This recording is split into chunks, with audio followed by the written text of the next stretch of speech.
So, with absolutely zero insight, a prediction was made on the last episode of the Consistency podcast that Kirk Minihane was going to hire a producer that none of us saw coming.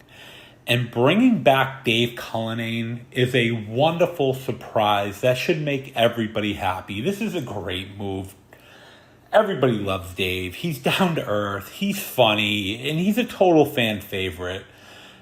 You have to be excited about this move because it was just brilliant by Kirk. And this announcement is one where you applaud the skip.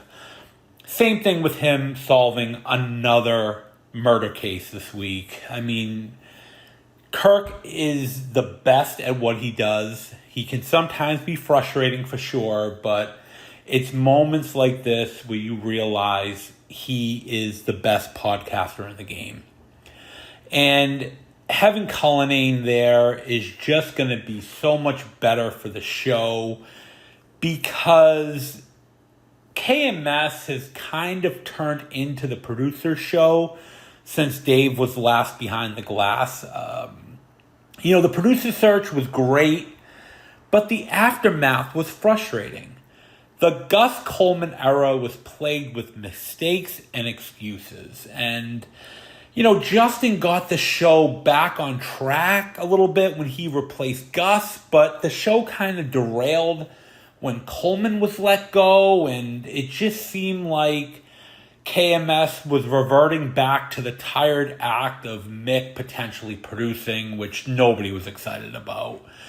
We were also tossed the idea of Mutt potentially producing, which again felt make-believe, and it just seemed like, KMS was stuck in the mud, and Kirk's body language and his increased anger on the air was also visible. And, this wasn't peak Murchison, Shirley Leung, Brian Riccio frustration, but you could tell Kirk's patience was wearing thin. He needed to make a change.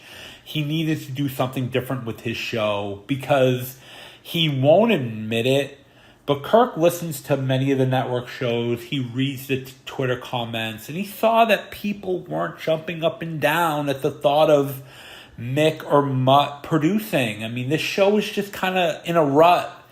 And I think Kirk saw that and made a great change now with Cullinane.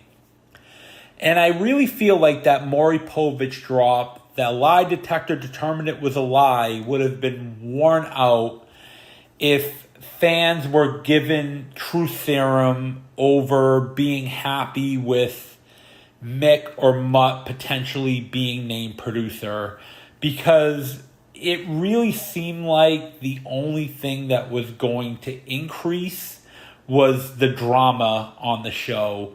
Mick was a flight risk, and it was only a matter of time before he walked out of the studio again. And Mutt was probably going to quit the first time he and Kirk had it out. I mean, there's no way that those two were going to have a long-lasting partnership because they're like oil and vinegar at times. And, Cullinane resolves a lot of these issues. He's great with the technical aspect of the show. He's up to speed on what's going on in the world. And he has a great rapport with Kirk.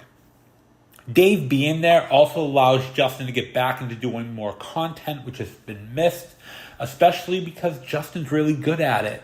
Plus, Dave is a rising TikTok star who can add that element to the show.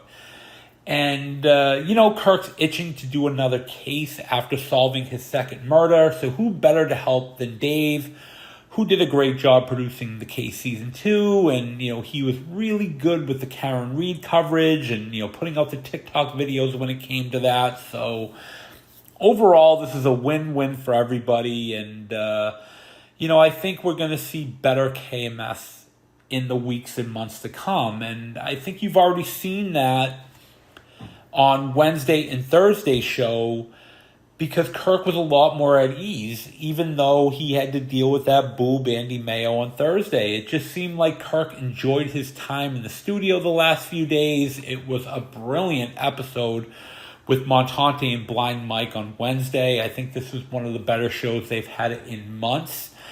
And I think part of it was because Kirk looked like the weight of the world was lifted off his shoulders. He just seemed like himself again. And I think Cullinane would have had the vote if fans were allowed to pick which ex-producer they wanted back, because Dave is just a genuine, good-natured guy. My interactions with him have been small. I've never worked with him. But I met him for the first time in Portland, and he was great to talk to. Just a really, really nice guy. And, he's definitely got my support for sure. And I hope things definitely work out with Dave and the show for a long time to come. The biggest question is what happens when Kirk and Dave have their first major blowout or Dave gets his first baptism under fire from the Minifans. You know it's going to happen. And, how will things be dealt with? Will Kirk and Dave revert back to the frustrations that led to Dave being canned after the Plymouth show? Or will they be able to work things out?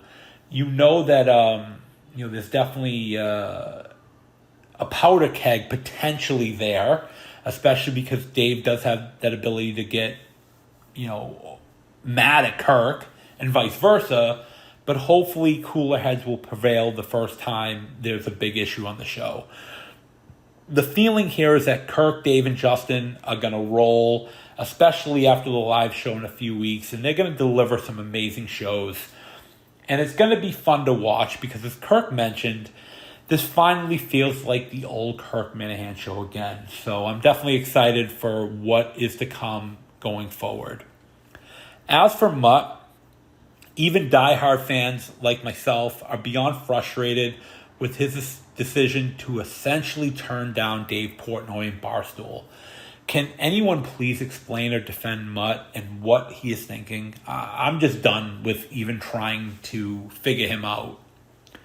Mutt's a wonderful guy, and from what we can tell, a great dad and a family man.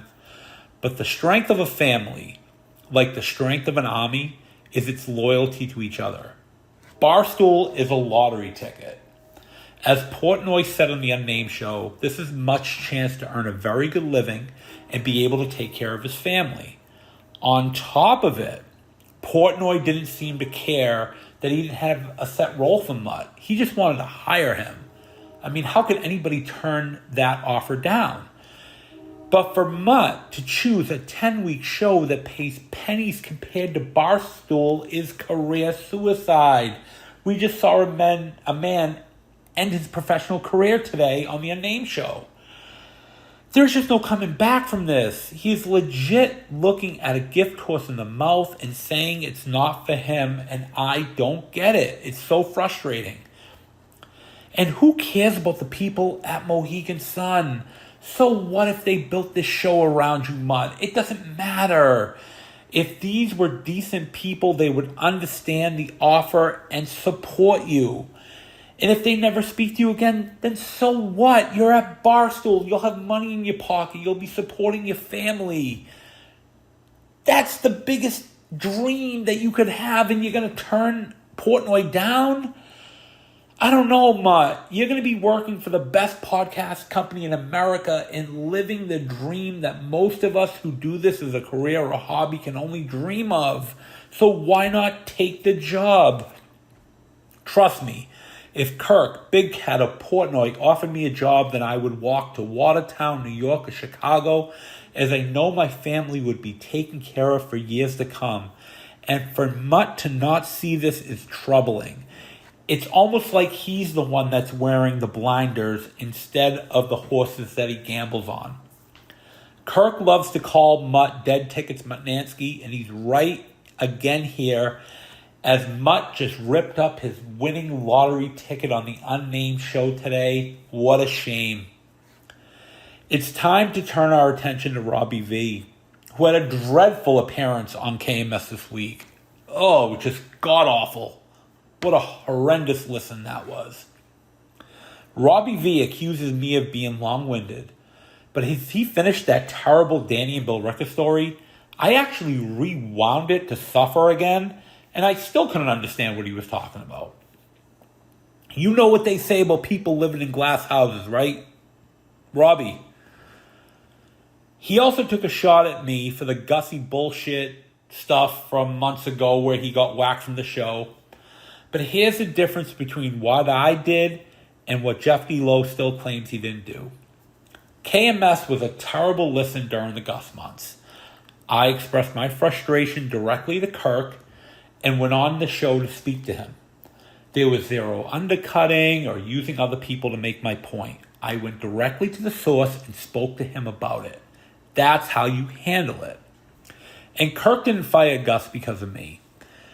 He made up his mind after Gus made many mistakes.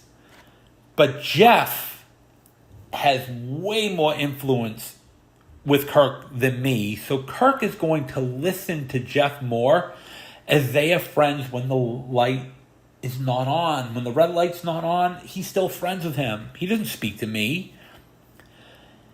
And, of course, Kirk has the final say, but there's no way Jeff's hands were clean when it came to Coleman. It's just impossible.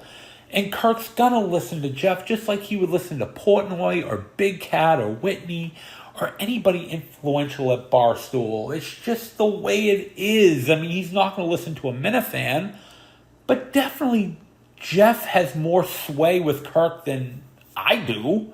That's for sure. And, Jeff sounded like a Democratic politician with his call into the show this past week. It was like listening to Kamala Harris blame President Trump for everything instead of owning up to her failures, be it at the border or with the price of groceries.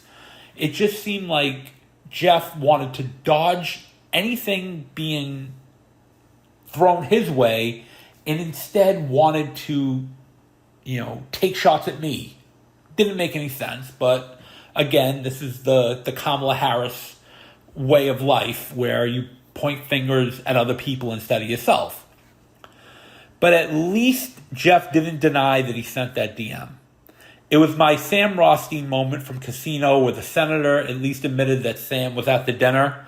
So at least I got that much. But what disappointed me with Jeff is the 360 he did after that DM.